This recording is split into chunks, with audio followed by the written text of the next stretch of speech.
I am Angela, a 24-year-old office worker. I live with my parents and my younger sister, Sophie, in our family home. My father works for a large corporation, and my mother is a housewife. Ever since I began to understand things, we've lived in a newly built house, so we might have appeared to be a privileged household. In fact, until I entered high school, we had a close-knit family and a happy life. However, due to a certain incident, I began to be treated terribly by my family. It was the high school entrance exams. My parents wanted me to get into a competitive school, but I couldn't meet their expectations. Since then, their attitude towards me has drastically changed. They insisted that, now that I was in high school, I should handle more household chores, so I was tasked with cooking dinner, doing the laundry, and shopping for groceries. Because of this, I had little time to study, and when my test scores were not good enough, they called me a terrible child. However, my 2 years younger sister who got into a competitive school as my mother hoped wasn't tasked with any household chores. Even if her test scores were poor, she was comforted and told to do better next time, and taken to movies and shopping for a change of pace. I was starving for my parents' love, so I tried my best with both my studies and helping around the house in hopes of getting their attention. However, despite my efforts, I failed to get a result, perhaps because of my clumsiness, and in the end, I was berated, being called useless by my entire family, which left me feeling bitter. On the other hand, my excellent sister was increasingly doted on by our parents, and the gap between my sister and I only widened. Even after I became a working adult, my parents' attitudes remained unchanged, and if anything, they became even colder towards me than before. I know the reason for this. When I started job hunting, my mother suggested that I apply to a company owned by relatives, but I refused.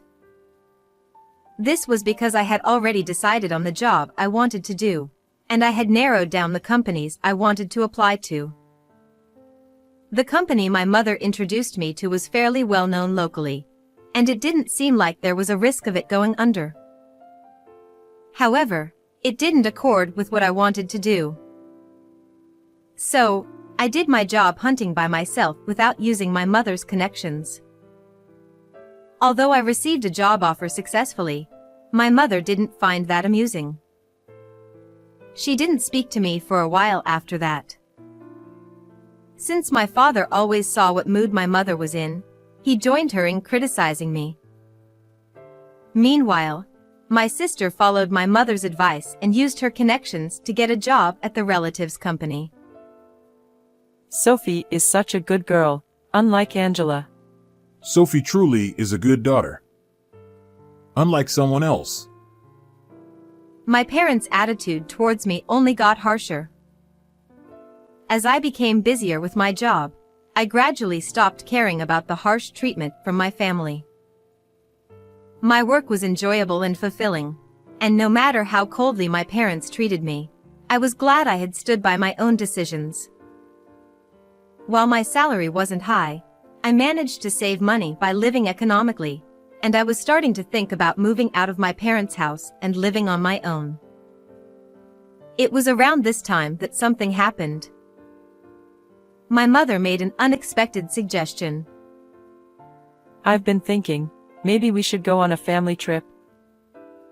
A family trip? Sophie has settled into her job, so what do you think? It's been a while since we went on one, so why not? I want to go on a trip. Where are we going? Actually, I've already decided on the destination. I want to stay at the Moon Hotel. So, how about Chicago? The Moon Hotel. Isn't that the super luxurious hotel owned by the daughter of our company's president? I really want to go. Sounds great. It seemed my father and sister were fully on board with my mother's suggestion, but honestly, I wasn't too keen on it. Knowing how nasty my family could be, I was sure they would treat me like a nuisance even during the trip. However, everyone else looked excited about going, and they started researching tourist spots in Chicago. Angela, what do you think? Huh? Do you have any recommendations for tourist spots in Chicago? I was surprised because I didn't expect her to actually ask me for my opinion. At the same time, though I couldn't help but think how easily swayed I am, I started to feel like it might be okay to go on a family trip. Since I'd be moving out soon, I thought it wouldn't be a bad idea to go out with my family one last time. The travel dates were set, and I told my boss that I would be going on a trip with my family and requested a few days of paid leave. I was tasked with arranging the flights and accommodations. I thought my mother, who was a housewife and had plenty of free time, should do it, but she didn't want to deal with the hassle and pushed the responsibility onto me. I was used to this kind of situation, so I quickly booked the flight tickets and hotel. On the day of the trip, as I was about to leave the house, a taxi had arrived, and my mother called out to me. Angela, wait. What? Why are you coming with us, Angela? You're staying home. Huh? Staying home. My father forcibly took my traveling bag from my hands and threw it onto the living room floor. I was stunned at the sudden occurrence. When I looked at my father and sister, they both were laughing and loading their luggage into the taxi. It was then that I finally realized. They had been all in on it from the beginning. I was never included in their definition of family from the start. It boiled my blood. How much more would they mock me? That was when I had second thoughts. Perhaps this could be an opportunity. Then, I won't go. Oh? You're surprisingly obedient. My mother was surprised that I didn't complain at all. Unusually compliant, aren't you? Don't mess up the house while we're gone. Well then, Angela. Take care of the house. With those words, they each slung their bags over their shoulders and left the house. I stared blankly at the taxi driving away. In my mind, I whispered, "Just you wait and see." About 8 hours later, I got a call from my mother as I expected. Angela. What on earth is going on? What do you mean? When we tried to check into the hotel, they said the payment hadn't been made yet? Then I calmly replied to my mother yelling hysterically. Well, of course. I booked it for pay on arrival. But Moon Hotel doesn't accept pay on arrival, does they? Well, generally, no. But because we're relatives, they made an exception for us. That's right, when I arranged the hotel, I booked it for pay on arrival. This was because I had no guarantee that my parents or sister would repay me later if I paid the money for the hotel and flight up front. As I had been concerned, they never intended to pay the cost. I could feel their panic over the phone. While I had to pay for the flight in advance, opting for pay on arrival for the hotel, leveraging the connection as relatives, turned out to be a smart move. My parents and sister, who had assumed that I had already taken care of the payment, must have been quite flustered when they were asked to settle the accommodation fees at the front desk. Why didn't you pay in advance? I don't have money for the hotel.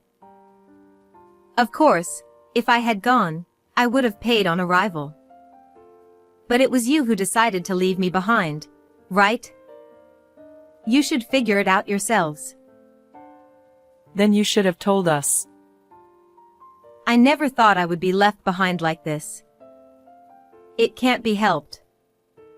If you can't afford the hotel, why don't you sleep around there?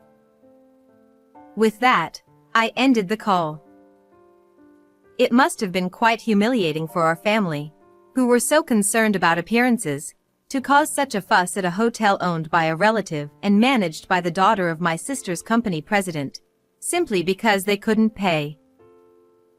As I left the house that had been my home for 24 years, I couldn't help but feel the corners of my mouth twitching with suppressed laughter. Initially, my revenge was meant to end here. However, it took an unexpected turn. The panic and commotion caused by my parents and sister at the Moon Hotel were far worse than I had imagined. According to what I heard later through relatives, my parents and sister kept negotiating at the front desk for a while, trying to see if they could lower the bill for my portion since I wasn't there. Of course, same-day cancellations weren't accepted, and eventually, my father ended up paying the full amount with his card.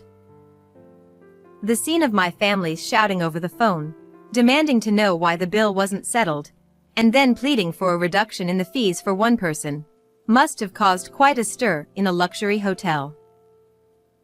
Furthermore, Moon Hotel typically operates on a strict reservation-only policy and doesn't usually accept pay on arrival.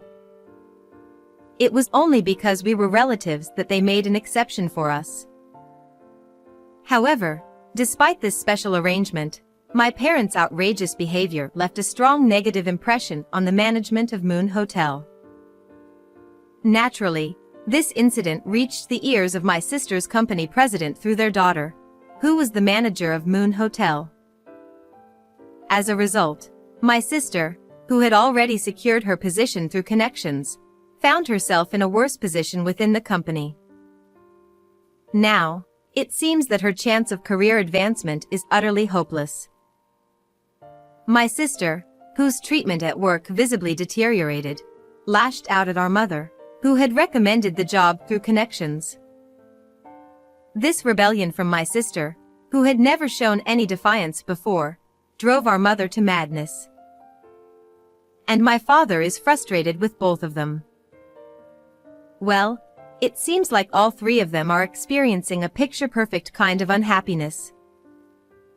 As for me, everything has been going smoothly since I left home.